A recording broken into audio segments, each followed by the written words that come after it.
Hi hello ಎಲ್ಲರಿಗೂ ನಮಸ್ಕಾರ. Welcome to my channel. ಇವತ್ತಿನ ರೆಸಿಪಿಯಲ್ಲಿ ಬಾದಾಮ್ ಪೂರಿ ಹೇಗೆ ಮಾಡೋದು ಅಂತ ತೋರಿಸ್ತಾ ಇದ್ದೀನಿ. ಗರ್ಗರಿಯಾದ ರಸಭರಿತವಾದ ಬಾದಾಮ್ ಪೂರಿ ಮನೆಯಲ್ಲೇ ಹೇಗೆ ಸಿಂಪಲ್ ಆಗಿ ಮಾಡ್ಕೋಬಹುದು ಅಂತ ನೋಡೋಣ ಬನ್ನಿ. ತುಂಬಾ ಟೇಸ್ಟಿ ಆಗಿರುತ್ತೆ, ತುಂಬಾ ಜ್ಯೂಸಿ ಆಗಿರುತ್ತೆ. ಒಂದು ಪಾತ್ರೆಗೆ 1 ಕಪ್ ಮೈದಾ ಹಿಟ್ಟು, ಅರ್ಧ ಚಮಚ ಬೇಕಿಂಗ್ ಸೋಡಾ, 1 ಚಿಟಿಕೆ ಉಪ್ಪು ಹಾಕಿ ಕಾಯಿಸಿಟ್ಟಿರುವ ಎಣ್ಣೆ, ತುಪ್ಪ ಇಲ್ಲ ಡಾಲ್ಡಾ ಯಾವ್ದಾರು ಹಾಕೋಬಹುದು. ನಾನಿಲ್ಲಿ ತುಪ್ಪ ಹಾಕೋತಾ ಇದ್ದೀನಿ. ಅದನ್ನ ನೀಟಾಗಿ ಸಾಟಿ ಮಾಡ್ಕೋಬೇಕು. ಹಿಟ್ಟನ್ನ ಹೇಗೆ ನಾವು ಸಾಟಿ ಮಾಡ್ಕೊಳ್ತೀವಿ ಅದ್ರ ಮೇಲೆ ಬಾದಾಮ್ ಪೂರಿ ಗರ್ಗರಿಯಾಗಿ ಬರುತ್ತೆ. ನಾನು ಈಗ ತೋರಿಸ್ತಾ ಇದ್ದೀನಿ ಆ ಥರ ಉಂಡೆ ಕಟ್ಟಿದಾಗ ಅದು ಉಂಡೆ ಕಟ್ಟಕ್ಕಾಗಬೇಕು. ಇಲ್ಲ ಅಂದ್ರೆ ಇನ್ನೊಂದು ಸ್ವಲ್ಪ ಕಾಯಿಸಿರೋ ಎಣ್ಣೆ ಹಾಕೊಂಡು ಸಾಟಿ ಮಾಡ್ಕೊಳ್ಳಿ. ನೆಕ್ಸ್ಟ್ ನಮ್ಗೆ ಅವಶ್ಯಕತೆ ಇರೋಷ್ಟು ನೀರನ್ನ ಹಾಕೊಂತ ಕಲ್ಸ್ಕೊಂತ ಬರಬೇಕು. ಚಪಾತಿ ಹದಕ್ಕೆ ಕಲಸಿ ನಾದಿ ಒಂದು ಅರ್ಧ ಗಂಟೆ ಮುಚ್ಚಿ ಹಾಗೆ ಇಟ್ಬಿಡಿ. ಹೇಗೆ ಮಾಡೋದು ಅಂತ ನೋಡ್ಕೊಳ್ಳೋಣ. 2 ಕಪ್ ಸಕ್ಕರೆಗೆ 1.5 ಕಪ್ ನೀರು ಹಾಕಿ ಚೆನ್ನಾಗಿ ಕುದಿಸ್ಕೋಬೇಕು. ಚೆನ್ನಾಗಿ ಕುದಿತಾ ಇರೋತ್ತಿಗೆ ಅರ್ಧ ಚಮಚ ಏಲಕ್ಕಿ ಪುಡಿ ಹಾಕಿ ಚೆನ್ನಾಗಿ ಕುದಿಸ್ಕೊಳ್ಳಿ. ಕುದಿಸ್ಕೊಂಡಾದ್ಮೇಲೆ ಇದು ಒಂದೆಳೆ ಪಾಕ ಬರಬೇಕು.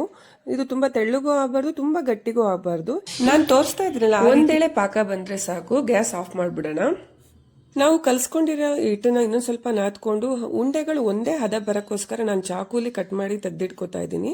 ನೆಕ್ಸ್ಟ್ ಒಂದೊಂದು ಉಂಡೆಗಳನ್ನು ನಾವು ರೌಂಡ್ ಶೇಪಲ್ಲಿ ಲಟ್ಟಿಸ್ಕೋಬೇಕು. ಲಟ್ಟಿಸ್ಕೊಂಡಾದ್ಮೇಲೆ ಅದನ್ನ ಒಂದು ಮಧ್ಯ ಫೋಲ್ಡ್ ಮಾಡ್ಕೋಬೇಕು.